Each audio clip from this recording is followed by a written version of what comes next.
Today we're building an entry-level gaming PC using NVIDIA's new GPU at $1,200.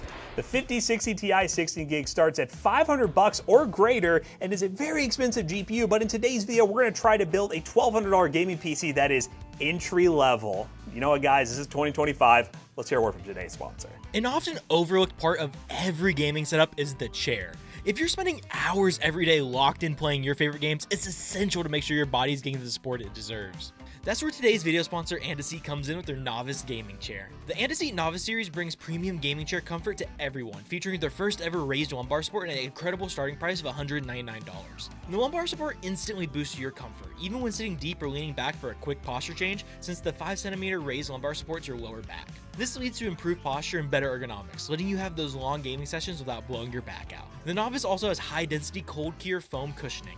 This creates the perfect balance between soft and firm, making it cushiony but with enough body support. And the Novice is built to last. With this durable PVC leather and linen upholstery, 5-star stability from time-tested frame, and SGS Class 4 gas piston, you get a superior build quality. There's even additional accessories available online. Pair this with the 155-degree incline, 10cm adjustable seat height, and 7cm adjustable armrest, you get an extremely comfortable and highly adjustable gaming chair. With a 5-year warranty and premium build quality at the low price of just $199, the ARGB Novice is packed full of amazing value. There's even additional accessories available online. So if you're interested in learning more or in buying one today, check out the links in the description down below.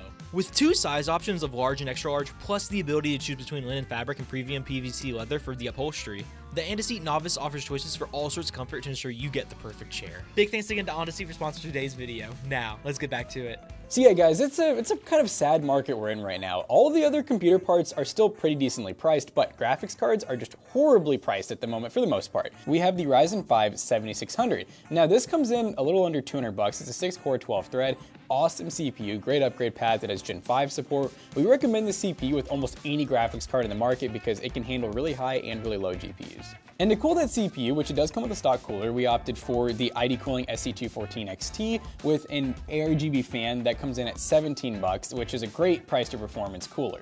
And for the motherboard, we went with a Gigabyte B650M gaming Wi-Fi. This is a micro ATX board coming in at $139, and it's a pretty nice board. It has Wi-Fi 6E and everything. It obviously is DDR5, it has Gen 5 support, so it's a really good board for the price. And the board's nice because it has multiple NVMe slots. It has 2 4-pins for the CPU, so an 8-pin, and it has 4 RAM slots, so you can put quite a bit of RAM inside of this system. Now SSDs have started to go up a little bit, but you can still find those kind of smaller brand names like Timetec. This is the Timetec Pinnacle 1TB NVMe. It's Gen 4, and it comes in at $50 right now. You're starting to see those name brands go up to $60 and $70 again, but brands like KingSpec and Timetec, of course, are still staying pretty low. And for RAM, we spent $90. We got some non-RGB Teamgroup T-Create Expert, and this is 32 gigs, dual channel, 6,000 megahertz, and it's CL30, so it's some really good RAM for the price. Now this incredible value of a GPU, the 5060 Ti 16GB. All jokes aside, this Asus model is definitely $500 plus, sometimes $550, which we're just talking about off camera. You can get an RTX 5070 from Best Buy from a different brand for around the same price from local pickup from Best Buy right now, which really makes this card not super appealing. But you know what? We have the GPU, we got it in, we did a whole review video. You'll see some side-by-side comparisons between this GPU and the 4060 Ti. Watch that video. But we're really gonna push this thing to its limits with this combination with the 7600 and see for $1,200, does this build make any sense at all? For the power supply, we went with the MSI Mag A650BE 650 watt 80 plus bronze power supply. It's a solid power supply, 650 watts. It is semi-modular, so you can put whatever cables you need and get rid of ones you don't. It's a pretty solid price coming in at $59 on Amazon. A good alternative to Seagotep if you want something that's on the tier list. And for the case, it's kind of one of our go-to budget options right now. This is the Montech Air 100 ARGB. I say right now, it's been our go-to budget option for years. It's a really good case coming at $69. We got the 3 RGB fans up front, one in the back. They are ARGB, so they can hook up nicely to the ARGB tower cooler we have right here. One thing to mention though is the fan that we use on this tower cooler has a slightly different hue than the fans on the actual case. So if you do sync everything up and you want to do, Jonah's going to change the color, there's like a light blue mode that I really wanted to run. And as you can tell, this blue is a little bit darker than this blue. So if you do want to customize this individually, I'd probably plug the CPU fan to the ARGB header on the motherboard. Then you could fine tune it via software and have it match the case. But for $1,200, we're going to test this thing and see what it's all about. Most of you guys are going to buy these 60 level cards anyways, regardless of what reviewers are going to say. They're always the most popular cards on the market.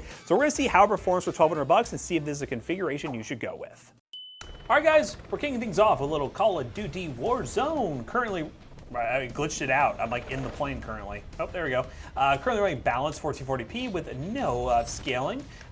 Just so you guys know, we're gonna be playing the new Oblivion Remastered here in a minute too. So we're gonna have some new gameplay in this, but of course we're gonna kick things off with a little Call of Duty action on the 5060 Ti running 1440p, which is the big part here.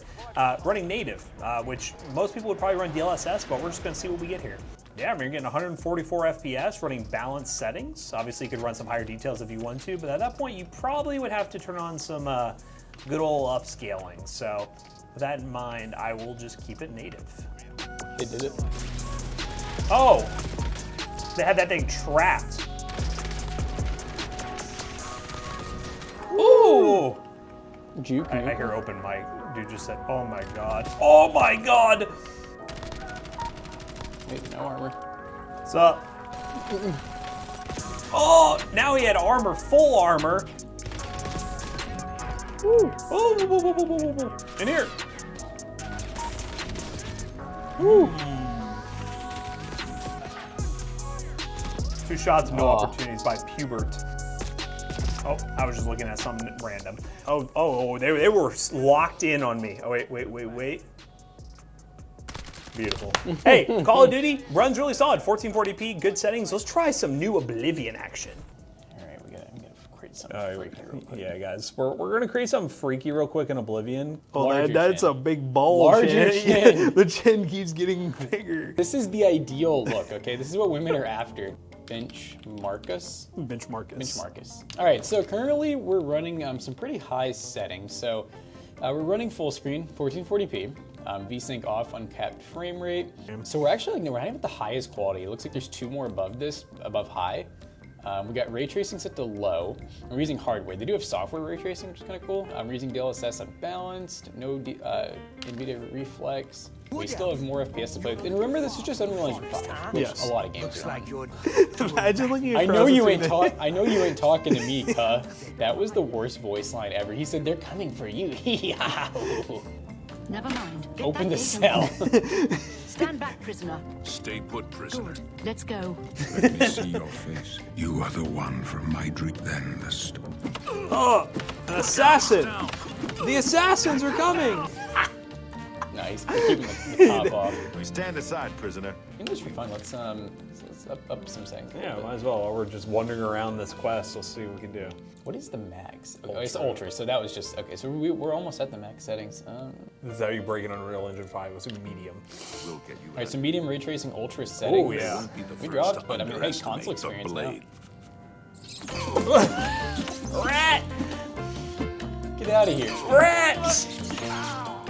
How y'all gonna tell me to stay here and you guys got freaking giant prison rats attacking me? Yo!